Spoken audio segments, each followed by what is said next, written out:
Promoting visitors' treks. As well as offering your own treks and trails on your site, you can feature treks recorded on Wishtrip by visitors to your location.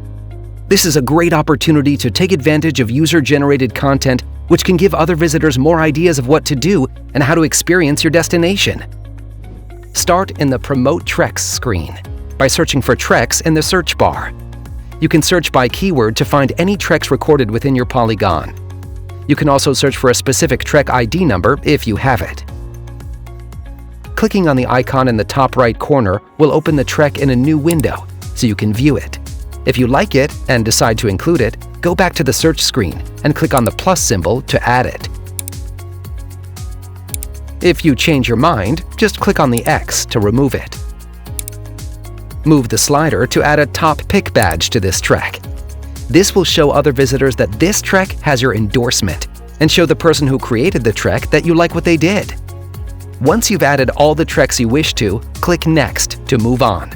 You're nearly done.